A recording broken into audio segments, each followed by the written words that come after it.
little bit toward the rear of the train, you'll see the remains of the combination shaft atop that huge pile of tailings. The combination shaft at one time was the deepest mine in the world. Still, to this day, that shaft goes straight down 3,265 feet into the earth, about 2/3 of a mile. The combination shaft was a joint mining effort between 4 mining companies on the Comstock Road. In their wisdom, they thought a main vein of ore existed directly under that spot. If they sunk a mine shaft there, they would rich. But there was a small problem. There was no main vein of ore. The shaft only brought up some very low-grade ore. It was eventually declared a $7 million disaster.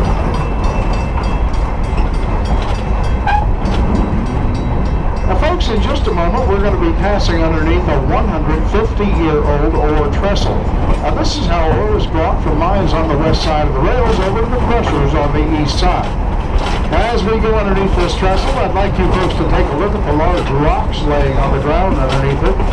Those large rocks laying there are actual gold and silver ore that is laid on the ground a century and a half.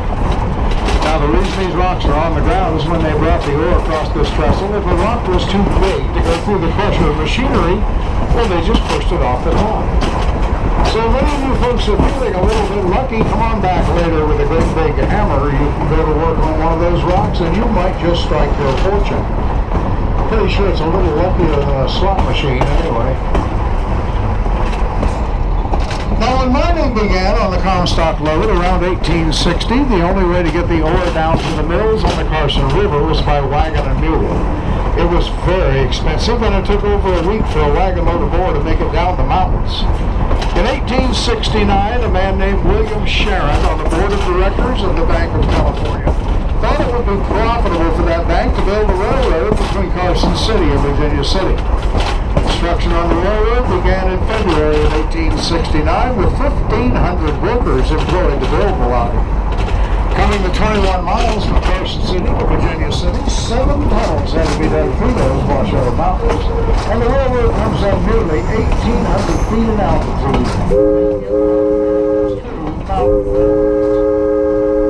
Coming through those canyons and around the peaks, the railroad makes enough twists and turns, but it equals 18 complete circles before arriving here in town. It took 11 months to build this railroad, and the first passenger were unloaded in Virginia City in January of 1870. Now, in just a moment, we're going to be passing our water tower off the east side of the train. Just past that water tower, if you look right over the tracks, you'll see a large depression in the ground full of rolling stone and steel piling. Now, this was the site of the Julia mine. The Julia mine was one of the higher paying mines on the Comstock Road. It also had the distinction of being the hottest working mine on the Comstock, with temperatures at those lower levels reaching up to 140 degrees Fahrenheit due to the high geothermal pressures at those depths. Okay, we're going to be passing under the Highway 341 overpass. Now, at one time, this was tunnel number 5 of those 7 tunnels. When the highway was built in 1932, in order to build the highway, they thought it best to take the whole top of the mountain off above the tracks. What's called daylight tunnel. Now, it worked out pretty well, but there is one thing we've always been a little curious about. As we go underneath that bridge, if you folks would like to take a look at those big steel columns beneath it, you might notice the same thing we did. They don't even touch the bridge at all. I wonder if we should tell the highway department about that. Now, just on the far side of the embankment of this overpass, once we put it, on the east side of the train, we're seeing the remains of the Ward Bullion Shaft. The Ward Bullion Shaft goes down 2,500 feet under the earth. The two owners of this shaft never got much of a about it, and what they did dig up was very little ore. But there were a couple of pretty clever guys that had an idea. They started the rumor on the San Francisco Stock Exchange that this shaft was about to hit the big bonanza. The folks in gold country, when rumors like that start, investors come very quickly. In 3 weeks' time, $3.6 million was invested into the Ward Bullion shaft. And as soon as all that money cleared the stock exchange and ended up as cash in their pockets, those two owners declared that shaft a bust and closed it. Oh, but don't feel bad now for all the people who lost all their money investing in it. They all did get something. They all got the shaft. Tailings. If you look down into one of our beautiful Nevada canyons in the early morning hours, you'll often see a lot of the wildlife in broken hills. We do have those herds of wild mustangs, and of course we're very proud of them. We also have a lot of coyote, mule deer, black-tailed deer, jackrabbits, cottontails. We've got the biggest grounds for this side of the Sierra Nevadas. We've got the red-tailed hawk and the California quail. And we have the bad boys on the desert living here as well, the Great Basin rattlesnake. We've got some mountain lion and some bobcat. And you might notice that there are no lumber-producing trees in the Washoe Mountains. We are in an area called high desert at over 6,200 feet in altitude, and there's very little water to support that type of growth. All the lumber for the mines, mills, homes, and businesses came from the beautiful Sierra Nevada mountains. Most all of that was brought here by the Virginia and Truckee Railroad. The trees you do see growing here, the larger one is the pinyon pine, one of Nevada's state trees. The smaller, lighter-colored tree is the mountain juniper. The pinyon pine produces a little nut within that pine cone that the Washoe Indians and Paiute Indians would come up in the fall months and harvest for their winter stores of food.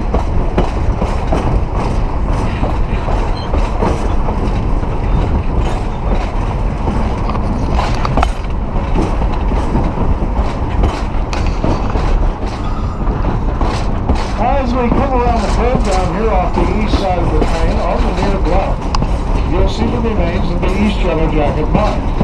Now, this is the site of the greatest disaster ever on the Comstock Road. In 1869, a fire broke out at the 800-foot mark. In this shaft, it took the lives of 39 miners.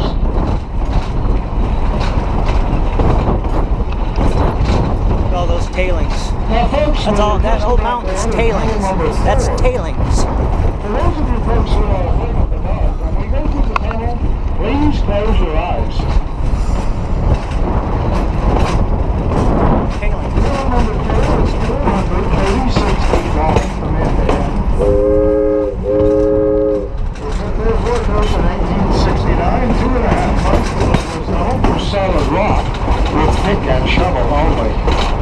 I'm often asked, why didn't they use dynamite to help build it? That's because 600 feet directly below us are the tunnels of the East Yellow Jacket mine.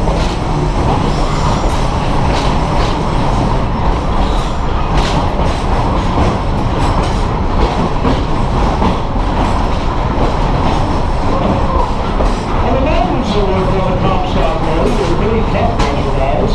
They had a nickname at that time. They were called muckers. There's an English step word. Now, they were in those mines 6 days a week, 8 hours a day, in temperatures around 120 degrees at the lower levels. At those temperatures, they could work about 15 minutes at a time. Then they would have to proceed upward in the main shaft and off the side in what they called a drift. Now, at the end of that drift, they kept ice and cold water. They could cool down a bit and then go back to work for about another 15 minutes.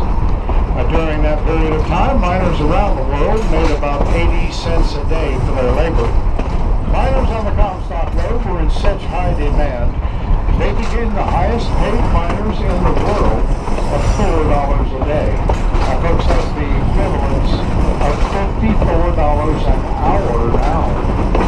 At the end of their shift, they could go to Virginia City, order a 2-pound steak about 2 inches thick and a great big plate of beans.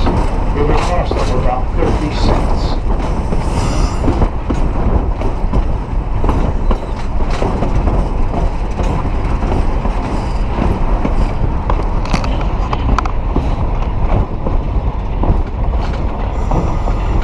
Coming around the curve off the east side of the train, we're going to be looking down into Gold Canyon and over the town of Gold Hill.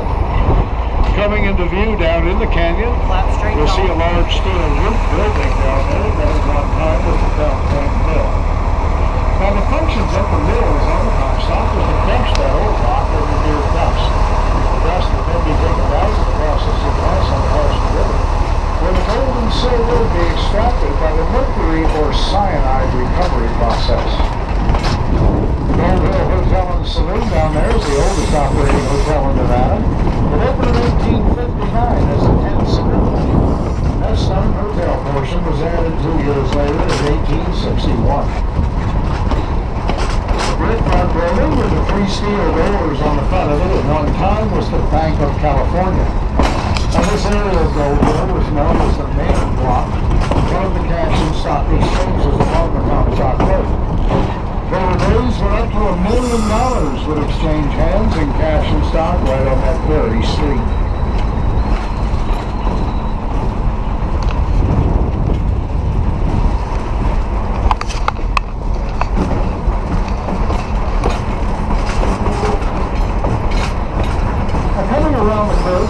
Crossing off the east side, you'll see the monument to the Liberty Volunteer Fire Company.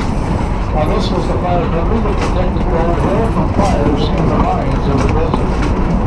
The monument's located right where the original fire hall once stood, just next to the railroad tracks. Now the original fire hall, well, it burned up in a fire.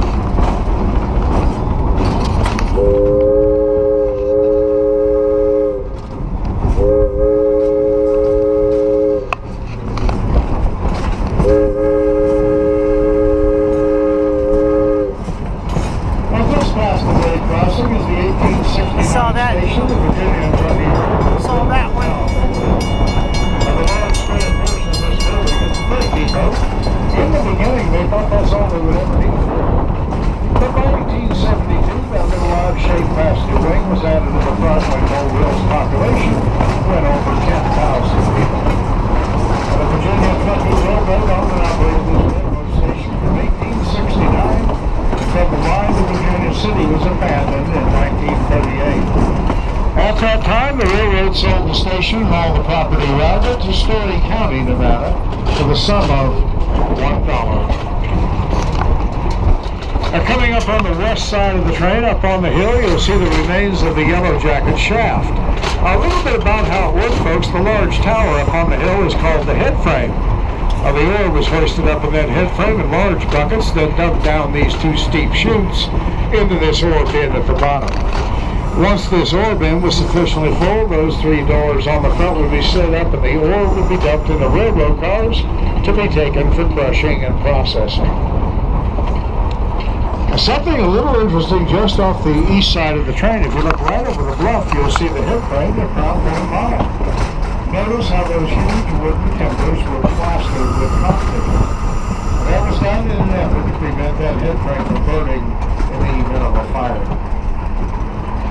Now folks, at this point I'm going to be moving up to the center of the cars for our return. I've got a little bit more to show you on the way back, some things to tell you about. But if anyone has any questions about the history of the Virginia and Truckee Railroad or the Comstock Road, folks, I'll do the best I can to answer them for you. I really do hope you folks are enjoying your trip with me this afternoon. Oh, we're not done yet. We'll have time.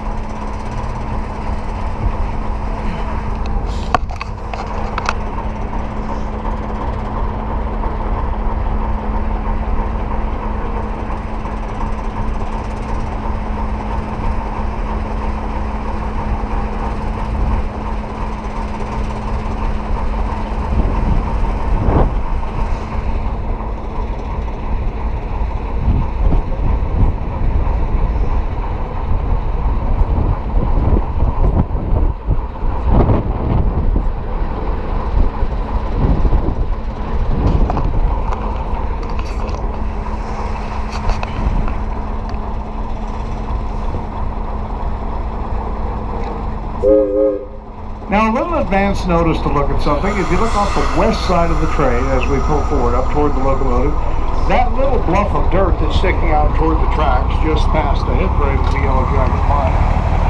Now, folks, once we pass that little dirt,